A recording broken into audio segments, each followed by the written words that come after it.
Hello, എല്ലാവർക്കും LLB ജംഗ്ഷൻ്റെ പുതിയൊരു വീഡിയോയിലോട്ട് സ്വാഗതം. ഇന്ന് നമ്മളിവിടെ ഡിസ്കസ് ചെയ്യാൻ പോകുന്നത് സോഴ്സസ് ഓഫ് ഹിന്ദു ലോനെ പറ്റിയിട്ടാണ്. അപ്പം നമുക്ക് വൈകിക്കാണ്ട് ടോപ്പിക്കിലോട്ട് പോവാം. സോഴ്സസ് ഓഫ് ഹിന്ദു ലോനെ രണ്ട് ഹെഡ്സ് ആയിട്ടാണ് ക്ലാസിഫൈ ചെയ്തിട്ടുള്ളത്. ആൻഷ്യൻ സോഴ്സസും അതുപോലെ മോഡേൺ സോഴ്സസും. ഈ ആൻഷ്യൻ സോഴ്സസിൻ്റെ അണ്ടറിൽ എന്തൊക്കെയാണ് വരുന്നത് എന്ന് വെച്ചാൽ ശ്രുതി, സ്മൃതി, കസ്റ്റംസ്, ഡൈജസ്റ്റ് ആൻഡ് കമൻട്രീസ്. അതുപോലെ മോഡേൺ സോഴ്സസിൻ്റെ അണ്ടറിൽ വരുന്നത് judicial precedence, justice, equity and good conscience, legislation. അപ്പം നമുക്ക് ഈ ഓരോ കാര്യങ്ങളും കുറച്ച് ഡീറ്റെയിൽഡ് ആയിട്ട് നോക്കാം. ആദ്യമായിട്ട് നമ്മളിവിടെ നോക്കാൻ പോകുന്നത് ആൻഷ്യൻ സോഴ്സസ് ഓഫ് ഹിന്ദു ലോനെ പറ്റിയിട്ടാണ്. ആൻഷ്യൻ സോഴ്സസിൽ വരുന്ന ആദ്യത്തെ സോഴ്സാണ് ശ്രുതി. ശ്രുതി എന്ന വാക്കിൻ്റെ അർത്ഥം എന്താണെന്ന് വെച്ചാൽ വാട്ട് ഹാസ് ബീൻ ഹിയർഡ്, എന്ത് കാര്യങ്ങളാണ് കേട്ടിട്ടുള്ളത്, അതായത് കേൾവിയിലൂടെ മനസ്സിലാക്കാൻ കഴിഞ്ഞിട്ടുള്ളത് എന്ന കാര്യങ്ങളൊക്കെയാണ് ഈ ശ്രുതി എന്നുള്ള വാക്ക് സൂചിപ്പിക്കുന്നത്. Primary source of Hindu law എന്ന് നമുക്ക് ഈ ശ്രുതിയെ വിശേഷിപ്പിക്കാം. ശ്രുതി എന്ന് പറയുന്നത് സത്യം പറഞ്ഞാൽ വേദാസിന് പറയുന്ന വേറൊരു പേര് തന്നെയാണ്. അതായത് ഹിന്ദു ലോ പ്രകാരം 4 വേദാസാണ് ഉള്ളത്. അതായത് ഋഗ്വേദ, സാമവേദ, യജുർവേദ, അതുപോലെ അഥർവവേദ. സോ ഈ ശ്രുതി എന്ന് പറയപ്പെടുന്നത് എന്താണെന്ന് വെച്ചാൽ ദൈവം പറഞ്ഞിട്ടുള്ള, അതല്ലെങ്കിൽ ദൈവം ഉരുവിട്ട പവിത്രമായ വാക്കുകളാണ്. അതാണ് ശ്രുതി എന്നുള്ള വാക്കുകൊണ്ട് ഉദ്ദേശിക്കുന്നത് എന്നാണ് ഇവിടെ പറഞ്ഞിട്ടുള്ളത്. Sacred pure utterance that has been enshrined in the Vedas and the Upanishads. വേദങ്ങളിലും ഉപനിഷത്തുകളിലും ഉൾപ്പെട്ടിട്ടുള്ള പവിത്രമായ വാക്യങ്ങൾ അല്ലെങ്കിൽ പവിത്രമായ കാര്യങ്ങളെയാണ് നമ്മൾ ശ്രുതി എന്ന് വിശേഷിപ്പിക്കുന്നത്. സോ ശ്രുതീസ് ആണ് primary source of Hindu law. രണ്ടാമത്തെ സോഴ്സ് എന്ന് പറയുന്നത് സ്മൃതിയാണ്. സ്മൃതി എന്ന വാക്കിൻ്റെ അർത്ഥം എന്താണെന്ന് വെച്ചാൽ വാട്ട് ഈസ് റിമെമ്പേർഡ്, എന്താണ് ഓർമ്മയിലുള്ളത്, എന്താണ് ഓർത്തെടുക്കാൻ കഴിയുന്നത് എന്നാണ്. ശ്രുതീസിൽ ഒറിജിനലായി പറഞ്ഞിട്ടുള്ള കാര്യങ്ങൾ ഓർത്തെടുക്കാൻ പറ്റാത്തത് കൊണ്ട്, അതല്ലെങ്കിൽ ശ്രുതിയിൽ ശരിക്കും പറഞ്ഞിട്ടുള്ള കാര്യങ്ങൾ നേരാവണ്ണം വിധം പറഞ്ഞ ഒറിജിനൽ രീതിയിൽ മനസ്സിലാക്കാൻ പറ്റാത്തത് കൊണ്ട് ഈ ഋഷിവര്യന്മാർ അവർക്ക് തോന്നിയ രീതിയിൽ, അതല്ലെങ്കിൽ അവരുടെ ഓർമ്മ വെച്ച് ഇൻ്റർപ്രറ്റ് ചെയ്ത കാര്യങ്ങളെയാണ് ഈ സ്മൃതി എന്ന് പറയപ്പെടുന്നത്. അതായത് ശ്രുതിയിൽ പറഞ്ഞിട്ടുള്ള കാര്യങ്ങൾ ഒറിജിനലി അവർക്ക് ഓർത്തെടുക്കാൻ പറ്റുന്നില്ല. അതായത് ശ്രുതിയിൽ മെൻഷൻ ചെയ്തിട്ടുള്ള ഒറിജിനൽ കാര്യങ്ങൾ അവർ മറന്നു പോയിട്ടുണ്ട്. സോ അതുകൊണ്ട് തന്നെ അവരുടെ ഓർമ്മ വെച്ച് അവരുടെ സ്വന്തം ലാംഗ്വേജിൽ ഇൻ്റർപ്രറ്റ് ചെയ്തിട്ടുള്ള ഐഡിയാസിനെയാണ് നമ്മൾ സ്മൃതി എന്ന് പറയപ്പെടുന്നത്. 2 ടൈപ്പ് സ്മൃതീസ് ആണുള്ളത്. അതായത് ഒന്ന് ധർമ്മസൂത്രയും അതുപോലെ ഒരെണ്ണം ധർമ്മശാസ്ത്രയും.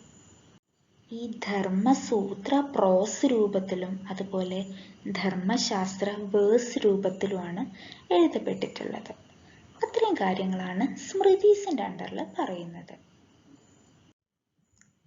Third source of Hindu law എന്ന് പറയുന്നത് കസ്റ്റമാണ്. കസ്റ്റം എന്ന് പറഞ്ഞാൽ എന്താണ്? ആചാരം. സോ കസ്റ്റം എന്ന് പറയുന്നത് ടൈം ഇമ്മെമ്മോറിയൽ ആയിട്ട് ഒരു പെർട്ടിക്കുലർ ക്ലാസ് ഓഫ് പീപ്പിൾ, അതല്ലെങ്കിൽ ഒരു പർട്ടിക്കുലർ കുടുംബാംഗങ്ങൾ, അതല്ലെങ്കിൽ ഒരു പർട്ടിക്കുലർ സ്ഥലത്തെ ആൾക്കാർ ആചരിച്ചു വരുന്ന കാര്യത്തിനെയാണ്. ഇനി നമുക്ക് നോക്കാനുള്ളത് ക്യാരക്ടറിസ്റ്റിക്സ് ഓഫ് കസ്റ്റമാണ്. അതായത് ഒരു കസ്റ്റത്തിനെ വാലിഡായിട്ട് ട്രീറ്റ് ചെയ്യണമെന്നുണ്ടെങ്കിൽ എന്തൊക്കെ കാര്യങ്ങളാണ് അവിടെ ഫുൾഫില്ല് ചെയ്യേണ്ടത് എന്നുള്ളതാണ്. The custom must be ancient. Custom എന്ന് പറയുന്നത് പുരാതനമായിരിക്കണം. അതായത് ഒരുപാട് നാളുകളായിട്ട് പ്രാക്ടീസ് ചെയ്ത് വരുന്ന ഒരു കാര്യമായിരിക്കണം എന്നാണ് ഇവിടെ പറഞ്ഞിട്ടുള്ളത്. രണ്ടാമതായിട്ട് പറയുന്നത് എന്താണെന്ന് വെച്ചാൽ custom must be certain and should be free from any sort of ambiguity. അതായത് ഒരു കസ്റ്റം എന്ന് പറയുമ്പോൾ അതൊരു സെർട്ടൈൻ ആയിട്ടുള്ള കാര്യത്തിനായിരിക്കണം സൂചിപ്പിക്കുന്നുണ്ടാവേണ്ടത്.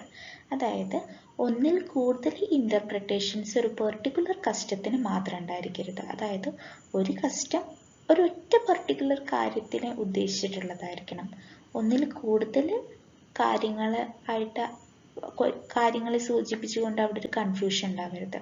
സോ കസ്റ്റം സെർട്ടൈൻ ആയിരിക്കണം, അതുപോലെ തന്നെ അതിൽ ഒന്നിൽ കൂടുതൽ ഇന്റർപ്രിട്ടേഷൻസ് വരാൻ പാടില്ല. അതായത് അതിന് ഒരു തരത്തിലുള്ള ആംബിഗ്വിറ്റിയും ഉണ്ടാവരുത് എന്നാണ് പറഞ്ഞിട്ടുള്ളത്. മൂന്നാമതായിട്ട് പറയുന്നത് എന്താണെന്ന് വെച്ചാൽ ഒരു കസ്റ്റം എന്ന് പറയുന്നത് റീസണബിൾ ആയിരിക്കണം.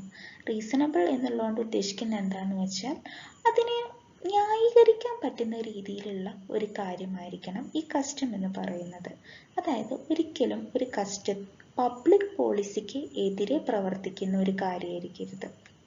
അതായത് ഏറ്റവും കൂടുതൽ ആൾക്കാർക്ക് അതല്ലെങ്കിൽ ആ ജനറൽ പബ്ലിക്കിന് ദോഷം വരുന്ന രീതിയിലുള്ള ഒരു കാര്യമായിരിക്കരുത്. നാലാമതായിട്ട് പറയുന്നത് എന്താണെന്ന് വെച്ചാൽ കസ്റ്റം എന്ന് പറയുന്നത് കണ്ടിന്യൂസ്ലി, അതായത് എന്താ പറയുക, ഒരു തുടർച്ചയായിട്ട്, അതുപോലെ തന്നെ തുടർച്ചയായി ഒരേപോലെ ഒരുപാട് നാളായിട്ട് ഫോളോ ചെയ്തു വരുന്ന ഒരു കാര്യമായിരിക്കണം. അതായത് പ്രാക്ടീസ് ചെയ്ത് വരുന്നതിൻ്റെ ഇടയ്ക്ക് അതിനൊരു ബ്രേക്ക് വരാൻ പാടില്ല. അതായത് അത് കണ്ടിന്യൂസ് ആയിട്ട് ഒരേപോലെ പ്രാക്ടീസ് ചെയ്ത് വരുന്ന ഒരു കാര്യമായിരിക്കണം. സോ ഇത്രയും ക്യാരക്ടറിസ്റ്റിക്സ് ഒരു കസ്റ്റത്തിനുണ്ടെങ്കിൽ അതിനെ ഒരു സോഴ്സ് ഓഫ് ലോ ആയിട്ട് നമുക്ക് ട്രീറ്റ് ചെയ്യാം. അപ്പോൾ കസ്റ്റം ആൻഷ്യൻ്റ് ആയിരിക്കണം, അതുപോലെ അത് സെർട്ടൈൻ ആയിരിക്കണം, അത് റീസണബിൾ ആയിരിക്കണം, അതുപോലെ തന്നെ അത് കണ്ടിന്യൂസ്ലി ആൻഡ് യൂണിഫോംലി പെർഫോം ചെയ്തു വരുന്ന ഒരു കാര്യമായിരിക്കണം. അടുത്ത സോഴ്സ് ഓഫ് ലോ എന്ന് പറയുന്നത് ഡൈജസ്റ്റ്സ് ആൻഡ് കമൻട്രീസ് ആണ്. ഇതിന് പറയുന്ന വേറൊരു പേരാണ് നിബന്ധാസ്. സ്മൃതീസ് എല്ലാ പേഴ്സൺസിനും ഒരേപോലെ ആക്സെപ്റ്റബിൾ ആയിരുന്നില്ല. സോ ഇതൊരു നല്ല കോൺഫ്ലിക്റ്റിന് ഇടയുണ്ടാക്കി പലവരും പല രീതിയിലാണ് ഇതിനൊക്കെ ഇൻ്റർപ്രറ്റ് ചെയ്യുകയും ചെയ്തിട്ടുള്ളത്. സോ ഓരോ കമൻറ്റേറ്റേഴ്സും മുന്നോട്ട് വെച്ച അവരുടേതായ ഇൻ്റർപ്രിട്ടേഷൻസ്, അതായത് ഓരോ കമൻറ്റേറ്റേഴ്സും സ്മൃതീസിനെ ഇൻ്റർപ്രറ്റ് ചെയ്ത് അത് മുന്നോട്ട് വെച്ചിരുന്നു. സോ അങ്ങനെ ആ പുട്ട് ഫോർവേഡ് ചെയ്തിട്ടുള്ള ഇൻ്റർപ്രിട്ടേഷൻസിനെ പറയുന്ന പേരാണ് നിബന്ധാസ് എന്ന് പറയുന്നത്. ഹിന്ദു ലോയിലെ 2 മേജർ സ്കൂൾസ് എന്ന് പറയുന്നത് ദയാഭാഗ സ്കൂൾ ഓഫ് ലോയും അതുപോലെ തന്നെ മിത്താക്ഷര സ്കൂൾ ഓഫ് ലോയുമാണ്. ഈ Dayabhaga school of law follow ചെയ്യുന്നത് ജിമുതവാഹന എഴുതിയിട്ടുള്ള കമൻട്രീസിനെയാണ്. ഈ ജിമുതവാഹന എഴുതിയിട്ടുള്ള കമൻട്രീസ് എന്ന് പറയുന്നത് ഒരു പെർട്ടിക്കുലർ സ്മൃതീസിനെ ഫോക്കസ് ചെയ്തിട്ടായിരുന്നില്ല. നേരെ മറിച്ച് അത് എല്ലാ കോഡിനെയും ബേസ് ചെയ്തിട്ടായിരുന്നു. Mitakshara school of law follow ചെയ്യുന്നത് അല്ലെങ്കിൽ ബേസ് ചെയ്തിട്ടുള്ളത് വിജ്ഞാനേശ്വരയുടെ യജ്ഞവൽക്യ സ്മൃതിക്ക് അനുസരിച്ചിട്ടായിരുന്നു. സോ ജിമുതവാഹന എഴുതിയിട്ടുള്ള കമൻട്രീസിനെ ബേസ് ചെയ്തിട്ടായിരുന്നു Dayabhaga school of law operate ചെയ്തിട്ടുണ്ടായിരുന്നത്. അതുപോലെ തന്നെ വിജ്ഞാനേശ്വര എഴുതിയിട്ടുള്ള യജ്ഞവൽക്യ സ്മൃതിയെ ബേസ് ചെയ്തിട്ടായിരുന്നു Mitakshara school of law operate ചെയ്തിട്ടുണ്ടായിരുന്നത്. പിന്നെ പറയുകയാണ് എന്നുണ്ടെങ്കിൽ ഈ ദയാഭാഗ സ്കൂൾ അപ്ലിക്കബിൾ ആയിട്ടുള്ളത് ബംഗാൾ പ്രൊവിൻസിൽ മാത്രമാണ്. ബംഗാൾ ഒഴിച്ചിട്ട് ബാക്കി എല്ലാ പ്ലേസസിലും, അതായത് ഇന്ത്യയിലെ ബംഗാൾ ഒഴിച്ചിട്ട് ബാക്കി എല്ലാ പ്ലേസസിലും അപ്ലിക്കബിൾ ആയിട്ടുള്ളത് മിത്താക്ഷര സ്കൂളും ആയിരുന്നു. അടുത്തതായി നമ്മളിവിടെ നോക്കാൻ പോകുന്നത് modern sources of Hindu law ആണ്. ഇതിൻ്റെ അണ്ടറിൽ വരുന്ന ആദ്യത്തെ ഹെഡ് എന്ന് പറയുന്നത് ജുഡീഷ്യൽ പ്രീസിഡൻസ് ആണ്. പ്രീസിഡന്റ് എന്ന് പറഞ്ഞാൽ എന്താണ്? Previous judgment. സോ സുപ്പീരിയർ കോർട്ടിൻ്റെ ജഡ്ജ്മെന്റ് ഇൻഫീരിയർ കോർട്ടിന് ബൈൻഡിങ് ആണ് എന്നാണ് ഇവിടെ പറഞ്ഞിട്ടുള്ളത്. സെയിം ഫാക്റ്റിൻ്റെ മുകളിൽ, അതായത് സിമിലർ ഫാക്ട്സിൻ്റെ മുകളിൽ ഒരു പെർട്ടിക്കുലർ ജഡ്ജ്മെന്റ് ഒരു സുപ്പീരിയർ കോർട്ട് പുറപ്പെടുവിച്ചിട്ടുണ്ടെങ്കിൽ ആ ജഡ്ജ്മെന്റ് ആ സുപ്പീരിയർ കോർട്ടിന് താഴെയുള്ള എല്ലാ സബോർഡിനേറ്റ് കോർട്സിനും ബൈൻഡിങ് ആണ്. ഇന്ത്യയിലെ സുപ്രീം കോർട്ട്, അതായത് ഇന്ത്യയിലെ സുപ്പീരിയർ കോർട്ട് എന്ന് പറയുന്നത് സുപ്രീം കോർട്ട് ഓഫ് ഇന്ത്യ ആണ്. സോ സുപ്രീം കോർട്ട് ഓഫ് ഇന്ത്യയുടെ ജഡ്ജ്മെന്റ് സുപ്രീം കോർട്ട് ഓഫ് ഇന്ത്യയുടെ താഴെയുള്ള എല്ലാ സബോർഡിനേറ്റ് കോർട്സിനും ബൈൻഡിങ് ആണ്. അതുപോലെ തന്നെ ഹൈക്കോർട്ടിൻ്റെ വിധി എന്ന് പറയുന്നത് ഹൈക്കോർട്ടിന് കീഴിലുള്ള എല്ലാ സബോർഡിനേറ്റ് കോർട്സിനും ബൈൻഡിങ് ആണ്. അതാണ് ഇവിടെ പറഞ്ഞിട്ടുള്ളത്. രണ്ടാമത്തെ സോഴ്സ് എന്ന് പറയുന്നത് justice, equality and good conscience ആണ്. ഒരു കോടതിക്ക് മുന്നിൽ ഒരു ഡിസ്പ്യൂട്ട് വരികയാണെന്നുണ്ടെങ്കിൽ ചില സമയത്ത് എക്സിസ്റ്റിംഗ് റൂൾ വെച്ചിട്ട്, അതായത് ഇപ്പോൾ എക്സിസ്റ്റ് ചെയ്യുന്ന സോഴ്സസിൽ പ്രൊവൈഡ് ചെയ്യുന്ന റൂൾസ് അനുസരിച്ചിട്ട് എല്ലാ പ്രാവശ്യവും അത് സെറ്റിൽ ചെയ്യാൻ പറ്റിയെന്ന് വരില്ല. അതായത് എക്സിസ്റ്റിംഗ് റൂൾ വെച്ചിട്ട് എല്ലാ പ്രാവശ്യവും എല്ലാ സമയത്തും എല്ലാ ഡിസ്പ്യൂട്ടും ഒരു കോടതിക്ക് സെറ്റിൽ ചെയ്യാൻ പറ്റിയെന്ന് വരില്ല.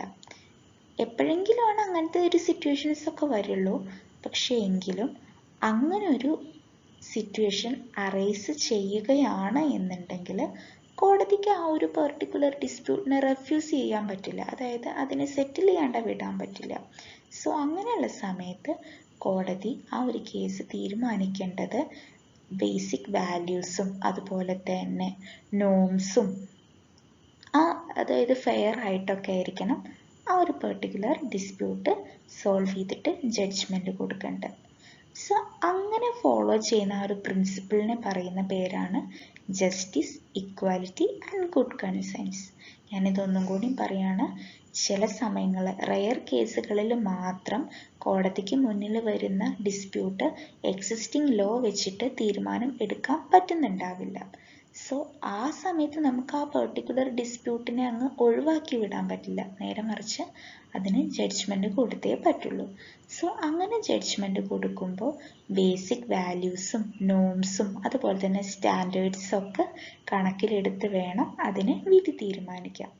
സോ അങ്ങനെ ആ സമയത്ത് ഫോളോ ചെയ്യുന്ന ആ പ്രിൻസിപ്പിളിന് പറയുന്ന ഒരു പേരാണ് justice, equality and good conscience.